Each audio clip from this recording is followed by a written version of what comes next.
पराएर हिँड्नु भनेको त अब बल्मी चाहिँ जस्तै हुन्छ। फेरि यस्तो भयो नि त अङ्कल, त्यहाँ के भयो भने होइन मैले नबुझेको कुरा म तपाईँलाई सोधेँ।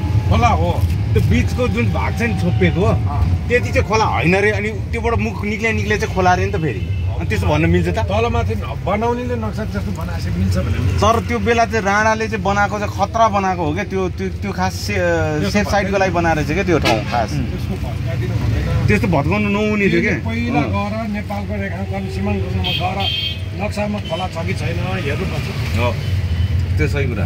अब अदालतमा पुगिसकेपछि न्यायाधीशले के हेर्ने? खोला आएर डुबेर हेर्ने त होइन, परिवारमा कागजमा हेर्ने। कागजमा त नक्सै रहेको छ, खोलै रहेको छ, देखाएको त छैन। अब नक्सा नदेखाएको खोला नभएपछि न्यायाधीशले कुर्सीमा बसेर त त्यहाँनिर खोला छैन त्यो अर्काको नभत्काइदियो रोकाओ भन्नु परेको परेन। होइन राणाहरूले त्यो प्लानिङ अनुसारै गरेको हो क्या अङ्कल। त्यो राणाहरूले बनायो नि त यो नारायण हिटी होइन।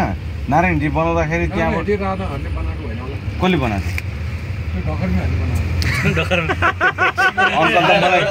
त मलाई कहिलेकाहीँ त केपी ओली जस्तो लाग्छ। केपी ओली राणाहरुकै पालामा बनेको त ढकर्मीले बनाएको।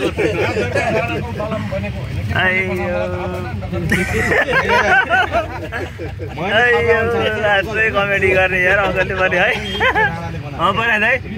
अङ्कलले लास्टै कमेडी गर्ने है।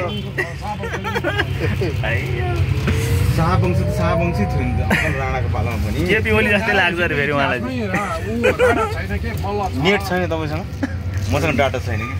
ईसापूर्व 559मा रोमका राजा सम्राट जुलियस सिजरले के गर्नु हुन्छ के गर्नु हुँदैन भनेर जुन त्यो नेपालको राजा वीरेन्द्रलाई एउटा पोस्ट गरेको थियो नि। सुन्दैन त्यस्तो कुरा सुन्ने होइन कि यहाँ अहिले बालनको विषयमा कुरा हुन्छ। त्यस्तो पहिलाको कुरा खोदल्ने होइन कि अहिले यहाँ लेटेस्ट कुरा मात्रै गर्ने। मलाई पनि त्यस्तो लाग्छ ल। शाहजमै त हो नि, राणा पनि त शाहमै त थियो त। राणा हो राणाकाल र शाहकाल फरक हो। शाहकालमा राणा बिचमा आएको होइन त भने प्रधानमन्त्री पो हो त। तर बनाएको त शाहले जस्तो लाग्छ। जस चन्द्रशमशेर वीरशमशेर यो राणाकालीनमै बनायो भन्नु थियो। जति पनि यो समझदार बनाएको छ नि यो राणाकालीनमै बनायो क्या भन्नु थियो। किनभने राणाहरू चाहिँ उनीहरू एकदम चतुर थियो क्या बनाउन, यस्तो संरचनाहरू बनाउन गरेर सिकेर एकदम बहादुर थियो। ऊ सिके डिजिटल पार्क नि त के हो यो यहाँ चाहिँ के छ? डिजिटल पार्क छ सामान्य फ्रुटी कम्पनी र उता जल्यो नि अस्ति न। अनि एलजीले के अरे फ्रिज जलाएको यहाँ हिँड्छ वार जले यही त हो नि। किन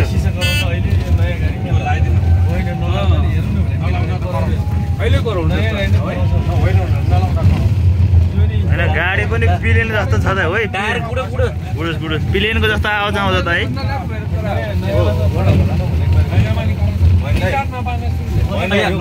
गाडीको सिसाको होइन बाटोको हो त। बाटोको गल्ती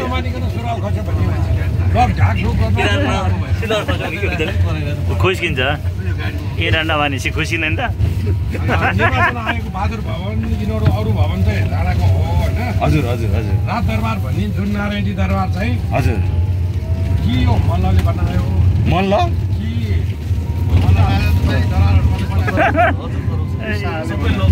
ढकर्मीले बनायो। ढकर्मीले अङ्कलले भने ढकर्मीले बनाएको चाहिँ तपाईँको त्यो ऊ हो के भन्छ हाम्रो जुन चाहिँ नारायण मन्दिर भएतिरको होइन होइन सुन्नु न मलाई थाहा भएछ म है अङ्कल फेरि तपाईँलाई धेरै थाहा होला मलाई भन्दा है मलाई साँच्चै जिस्के होइन।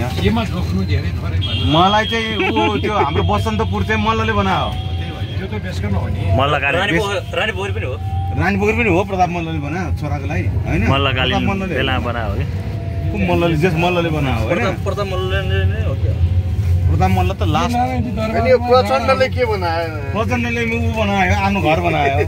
प्रचण्डले छोरा मार्यो सङ्गठन होइन त्यसो भन्नु सङ्गठन बनायो। सङ्गठन बनायो प्रचण्डले माओवादी सङ्गठन भन्छ। प्रचण्डले आफ्नो सङ्गठन बनायो। त्यो त लडाइँ गर्दा आफ्नो छोरा गुमायो। छोरा भने त्यो मार्यो भने त्यस्तो मिल्दैन। बितेको हो त्यो अब त्यस्तो चाहिँ नभनौँ। उसले सङ्गठन बनायो उसको लाइफ बनायो त्यति हो।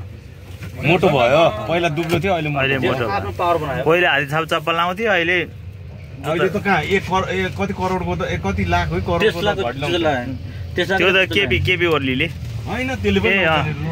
राडोको घडी रोज आउँछ। रोज रोज गर्दैन केही छैन नि। ठिक छ केपीलाई त दिन्छ नि त दिनु पर्दैन।